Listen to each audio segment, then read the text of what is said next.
마태복음 2장 13절에서 23절 말씀, 마태복음 2장 13절입니다. 금요일 말씀입니다. 같이 한 목소리로 읽겠습니다. 마태복음 2장 13절. 그들이 떠난 후에 주의 사자가 요셉에게 현몽하여 이르되 헤롯이 아기를 찾아 죽이려 하니 일어나 아기와 그의 어머니를 데리고 애굽으로 피하여 내가 내게 이르기까지 거기 있으라 하시니 요셉이 일어나서 밤에 아기와 그의 어머니를 데리고 애굽으로 떠나가 헤롯이 죽기까지 거기 있었으니 이는 주께서 선지자를 통하여 말씀하신 바 애굽으로부터 내 아들을 불렀다 함을 이루려 하심이라. 헤롯이 박사들에게 속은 줄 알고 심히 노하여 사람을 보내어 베들레헴과 그 모든 지경에 있는 산의 아이를 박사들에게 자세히 물어본 그 때를 기준하여 2살 아래 그 2살부터 그 아래로 다 죽이니 이에 선지자 예레미야를 통하여 말씀하신 바 라마에서 슬퍼하며 크게 통곡하는 소리가 들리니 라헬이 그 자식을 위하여 애곡하는 것이라. 그가 자식이 없으므로 위로받기를 거절하였더라 함이 이루어졌느니라. 헤롯이 죽은 후에 주의 사자가 애굽에서 요셉에게 현몽하여 이르되 일어나 아기와 그의 어머니를 데리고 이스라엘 땅으로 가라. 아기의 목숨을 찾던 자들이 죽었느니라 하시니 요셉이 일어나 아기와 그의 어머니를 데리고 이스라엘 땅으로 들어가니라. 그러나 아켈레오가 그의 아버지 헤롯을 이어 유대의 임금됨을 듣고 거기로 가기를 무서워하니 꿈에 지시하심을 받아 갈릴리 지방으로 떠나가 나사렛이란 동네에 가서 사니 이는 선지자로 하신 말씀에 나사렛 사람이라 칭하리라 하심을 이루려 함이라. 아멘. 자, 오늘 말씀을 이렇게 보면은 이 상황들이 계속 이렇게 펼쳐지고 있는데 이 상황이 어려운 상황입니다. 근데 어려운 상황 속에서 이렇게 하나님께서는 꿈을 통해서 천사 또 주의 사자와 꿈을 통해서 요셉에게 계속 지시하고 요셉은 이런 어려운 상황 속에서 순종으로 이렇게 나가면서 하나님의 뜻이 하나님의 계획이 성취되어지는 것들을 보게 되어집니다. 그러니까 오늘 말씀의 초점은 좀 순종하는 것이 얼마나 중요한가, 순종에 대해서 13절에 보세요. 주의 사자가 이렇게 말합니다. 현몽하여 꿈에 나타나서 헤롯이 아기를 찾아 죽이려 하니, 이게 이제 상황입니다. 어려운 상황이에요. 아기를 죽이려 하니까 얼마나 부모로서 어렵습니까? 13절에 보니까 그러니까 어머니 데리고 애굽으로 피하여 거기 있으라. 그러니까 14절에 요셉이 일어나서 밤에 아기와 그의 어머니를 데리고 애굽으로 떠나가. 일어나서 애굽으로 떠나면서 이제 요셉의 순종이 나오는 거죠. 우리가 예수님을 따르면서 예수님의 말씀을 따라서 성경의 말씀을 따라서 우리가 순종해 나갈 때 항상 좋은 일이 있는 것만 아니에요. 예수님께는 영광도 있지만 고난도 함께 있는 것을 보게 되어집니다. 그러니까 지금 요셉의 삶 속에서는 이 아기 예수를 품고 지금 마리아가 성령으로 잉태한 때부터 계속 참 어려운, 마음이 계속 어려운 상황들이 펼쳐지는 것들을 보게 되었습니다. 그러니까 가만히 끊고자 했잖아요.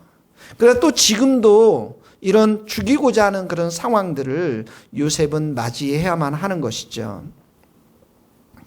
자, 그래서 참 그런데 이 요셉이 여기에 보면 일어나서 애굽으로 떠나갑니다. 애굽이 어디입니까? 나그네 땅이잖아요. 이방 땅이잖아요. 누가 있었을까요?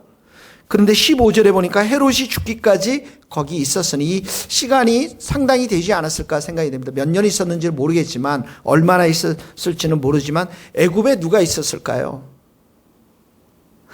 이방인으로 살아가는 것이 쉽지만은 않았을 것이고 편안하지만은 않았을 것입니다. 또 순종하면서 여기에서는 또 무엇을 배우는 시간입니까? 인내를 배우는 시간이죠. 그런데 이렇게 순종하고 인내하는 시간들을 통해서 15절에 보면 주께서 선지자를 통하여 말씀하신 바 애굽으로부터 내 아들을 불렀다함을 이루려 함이라. 그러니까 내 아들을 불렀다라는 건 아기 예수를 이제 애굽에서 불러냈다. 이게 뭐예요? 구약의 선지자를 통해서 약속한 말씀을 이루는 거죠. 그러니까 이런 어려운 상황들을 통해서 순종을 통해서 하나님의 뜻이 어떻게 해요? 성취되고 있다라는 거예요. 그러니까 하나님의 뜻은 이미 구약 영원전부터 계획된 것들이 성취되고 있다라는 것입니다. 그러니까 순종이 얼마나 중요한 건가를 우리가 여기서 볼 수가 있어요. 19절을 보세요. 헤롯이 죽었습니다. 헤롯이 죽었으면 이제 끝났죠. 상황이 끝났습니다. 새로운 상황입니다. 위험 요소가 끝났어요. 그러면 이제 새로운 기대감이 있겠죠. 19절에 보니까 주의 사자가 요셉에게 또 나타납니다. 20절에 일어나서 아기와 어머니 데리고 이스라엘 땅으로 가라. 아기의 목숨을 찾던 자들이 죽었느냐. 이 참 중요한 말. 아기의 목숨을 찾던 자 헤롯이 어떻게 해요? 죽었습니다. 이 악인들은 반드시 죽게 되어 있습니다. 하나님의 심판이죠. 그래서 21절에 보니까 요셉이 일어나서 아기와 어머니를 데리고 이스라엘 땅으로 들어가니라. 무엇을 말합니까? 또 순종합니다. 이방 땅에 머물러 있다가 또 말씀에서 다시 또 순종합니다. 그런데 22절 그러나가 또 나오는 거예요.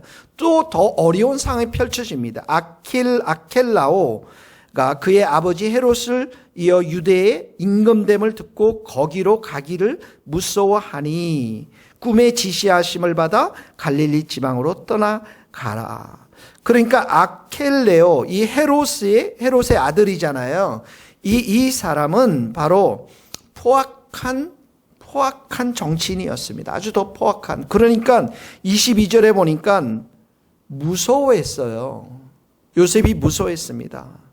더 어려운 상황, 이제는 헤롯이 다 죽었다고 끝난 상황인데 또 이렇게 더 어려운 상황이 되어버린 거예요. 그러니까 마음속에 무서워하는 것입니다. 우리가 예수님을 품고 예수님을 사랑하고 예수님을 따라가다 보면 한 산을 넘으면 이제 끝났다고 생각해도 또 더 큰 산이 보이고요.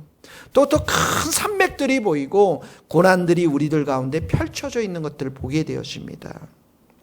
그런데 중요한 것은 순종입니다. 22절의 마지막 부분에 보면 꿈에 지시하심을 받아 갈릴리 지방으로 떠나가 나사렛이라는 동네에 가서 사니, 결국은 또 어떻게 해요? 요셉이 순종하며 믿음으로 나아갑니다. 그러면서 이는 선지자로 하신 말씀에 나사렛 사람이라 칭하리라 하심을 이루려 함이라. 하나님의 뜻, 나사렛 사람으로서의 예수 그리스도, 하나님의 뜻, 하나님의 계획이 이 순종으로부터 지금 성취되어지는 것들을 보게 되어집니다. 자, 고난의 상황, 더 어려운 상황, 이 상황 속에서 우리에게 말씀하시는 하나님, 성경을 통해서 말씀하시는 하나님, 어려운 상황이 한 번이 아니라 두 번이 아니라 우리 인생 가운데 이런 상황들 속에서 순종이 얼마나 중요한 것인가.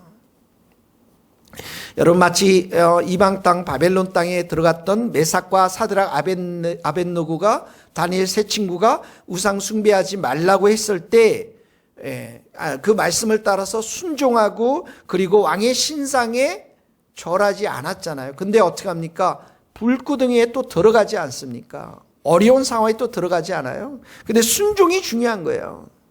아브라함이 고향 갈대아 우르를 떠나서 순종해서 가나안 땅에 갔습니다. 그러니까 순종을 했는데 또 어려움이 생기죠. 기근이 일어납니다. 그래서 애굽 땅으로 갑니다. 이 모든 과정들을 통해서 하나님은 어떻게 해요? 하나님의 계획과 뜻을 성취해 가시는 거죠. 바울과 실라가 환상을 보고 마게도니아로 갔는데 고난을 받고 순종해서 갔는데 감옥에 가는데 그 감옥의 사건을 통해서 하나님의 뜻, 빌립보 교회가 이렇게 세워지는 것들을 우리가 보게 되어집니다. 그러니까 하나님은 이렇게 어려운 상황들, 우리의 고난들 속에서 우리의 순종을 통해서 하나님께서 하나님의 뜻을 이루어 가시고, 그리고 그 순종을 통해서 하나님의 뜻을 이루어 갈 때 하나님께서 어떻게 합니까? 보호하시고 인도하시고 함께 하시고 천사를 보내주시고 말씀하시는 그 하나님이신 것을 우리가 보게 되어집니다. 그러니까 이 모든 어려운 상황을 통치하시는 분은 헤롯이 아니라, 그 아들이 아니라 하나님이신 것을 우리가 보게 되어지는 것이죠. 그래서 하나님의 뜻이 분명하게 지금은 알지 못하지만, 그래서 때로는 우리가 좀 답답할 때도 있지만은 중요한 건 하나님은 결코 우리를 버리시지 아니하시고 인도하시는 분이신 것을 오늘 말씀을 통해서 보게 되고요. 그래서 이 말씀 보면서 이런 말씀 또 고린도전서 10장 13절에 보면 사람이 감당할 시험 받기는 너희가 당한 것이 없나 오직 하나님은 미쁘사 너희가 감당하지 못할 시험 당함을 허락하지 아니하고 시험 당할 즈음에 또한 피할 길을 내사 너희로 등이 감당하게, 여기 감당한다는 말은 순종의 길을 걸어갈 수 있도록 하나님께서 도와주신다라는 것입니다. 예레미야가 3장 22절에 보면 여호와의 인자와 긍휼이 무궁하심으로 우리가 진멸되지 아니함이리이다. 이것들이 아침마다 새로우니 주의 성실하심이 크도소이다. 예레미야가 3장 22절 23절이십니다. 23절 말씀입니다.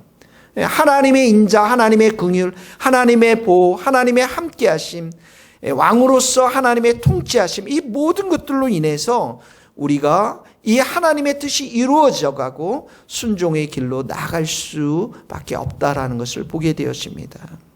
누가복음 22장 31절에도 이런 말이 있습니다. 시몬아 시몬아 보라 사단이 너희를 밀가부르듯 하려고 요구하였으나, 사단의 역사가 계속 있는 거죠. 어려움이 계속 있는 거죠. 그러나 내가 너희를 위하여 내 믿음이 떨어지지 않기를 기도하였노니.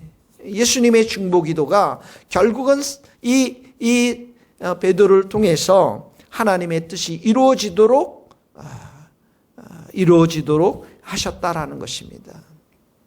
자, 우리 사랑하는 세교회 성도님들, 이렇게 자그마한 교회 와서 고생하시고 어려움도 많으시고 또 코로나를 통해서 많은 어려움이 있지만 하나님의 선한 뜻이 있음을 믿고 우리에게 순종의 길을 걸어갈 때 하나님은 우리 개인에게 있어서도 하나님의 뜻, 하나님의 계획이 성취될 뿐만 아니라 이 교회를 통해서 하나님의 뜻을 성취해 가실 줄 믿습니다. 그러므로 오늘 첫 번째 적용은 순종입니다. 하나님 오늘 우리에게 순종의 마음을 많이 부어주시고 주님의 부르신 이 길을, 각자의 길, 또 우리 교회의 부르심의 길을 잘 걸어갈 수 있도록 저희들에게 함께하여 주시고 힘 주시옵소서. 이렇게 기도할 수 있기를 바랍니다. 두 번째는 우리 16절 헤롯을 봅시다. 헤롯이 속은 줄 알고 박사들에게 심히 노했습니다. 그리고 사내 아이들 박사들에게 자세히 알아본 그때를 기준해서 2살 아래로 다 죽였습니다. 그래서 17절에 보니까 이것도 구약의 예레미야에 예언됐습니다. 라마에서 슬퍼하며 크게 통곡하는 소리가 들리니 라헬이 그 자식을 위하여 애곡하는 것이라. 그가 자식이 없으므로 위로받기를 거절하였더라. 이 라헬이 마지막 아들 베냐민을 놓으면서 죽게 되거든요. 그리고 이 라헬이 라마에 묻히게 됩니다. 그때 슬퍼했던 그런 그 마음, 그 눈물을 베들레헴의 지금 학살, 헤롯을 통해서 아기들이 죽어나가는, 몇 명이 죽었는지 모르죠. 그 비유를 함께 슬픔을 여기에 그려주고 있는 것입니다. 여러분, 이 헤롯이란 사람은 자기 중심대로 살아가는 사람이죠. 우리의 성도들의 왕은 예수님이시지만 헤롯의 왕은 자기 자신입니다. 권력이 있습니다. 힘이 있습니다. 결국은 이 다윗 왕 아기 예수가 태어난 것에 대해서 미움과 시기와 질투와 결국은 어디까지 나아갑니까? 살인까지 나가는 거예요. 이게 자기 자신을 왕으로 모시고 사는 사람들의 전형적인 모습입니다. 세상 사람들의 모습이에요. 히틀러도 600만의 이스라엘 유대인들을 죽이지 않았습니까? 우리가 이 나라, 이 한반도 땅에도 6.25를 통해서, 김일성을 통해서 수많은 사람들이 죽어나가지 않았습니까? 자기 중심대로 살아가는 사람, 그 뒤에는 반드시 또 마귀와 사단이, 더러운 귀신들이 역사에서 도둑질하고 죽이고 멸망시키고자 하는 그런 일들을 행하는 것이죠. 그러므로 이 말씀을 통해서 우리가 배워야 될 것은 내 안에 있는 진짜 죄성들, 작은 미움, 시기와 질투와 남을 정말 죽이고 싶은 마음, 해하는 마음을 주님의 보혈로 깨끗이 씻어야 하는 것을 우리가 보게 되고요. 우리 성도들의 중심에는 그 왕이 누구십니까? 예수님이십니다. 예수님이십니다. 예수님이 우리의 왕이 되십니다. 예수님은 어떤 왕이십니까? 사랑의 왕이십니다. 섬김의 왕이십니다. 자신의 희생을 통해서 우리를 살리신 그러한 왕이십니다. 이 예수님을 우리가 왕으로 모시고 살기 때문에 그분의 사랑을 충만히 받는 자들이 성도들이고요. 그리고 그 성도를 그 사랑을 통해서 다른 사람들을 섬기며 그 사랑이 흘러갈 수 있도록 하는 자들이 바로 예수님을 왕으로 모신 사람들입니다. 이제 이런 사랑으로 여러분들의 가족들을 섬기고요. 이웃들을 섬기고 직장 동료들을 섬기고 특별히 원투원으로 이렇게 맺어주는 지금 교회 성도들을 잘 사랑으로 또 소그룹의 성도들을 사랑으로 섬길 수 있기를 예수님의 이름으로 축복합니다. 이것이 바로 두 번째 적용인 것입니다. 같이 기도하시겠습니다. 하나님 아버지, 오늘 우리에게 순종의 마음을 주시옵소서. 힘들고 어려운 상황이 우리 인생 가운데 펼쳐질 때마다 말씀을 따라 하나님의 인도하심을 따라 순종하는 우리들의 삶이 되어서 하나님의 선한 뜻이 성취될 수 있도록 저희들의 삶에 순종의 영을 부어 주옵소서. 우리의 마음의 왕이 예수님이심을 믿습니다. 예수님의 사랑을 오늘도 우리 가운데 충만히 부어 주셔서 다른 사람들을 위해 희생하고 헌신하고 섬길 수 있는 우리 모두가 되게 하여 주옵소서. 혹 우리 마음 가운데 시기와 질투와 미움이 있다면, 다른 사람을 죽이고자 하는 마음이 있다면 주님의 보혈로 깨끗이 씻어 주시옵소서. 예수님의 이름으로 기도하오며 지금은 우리 주 예수 그리스도의 은혜와 하나님의 크신 사랑과 성령님의 교통하심이 우리 모든 성도님들과 선교사님들, 우리 모든 나라와 민족과 북한 땅과 스코틀랜드 땅 위에 이제로부터 영원토록 함께 하시기를 간절히 축원하옵나이다. 아멘.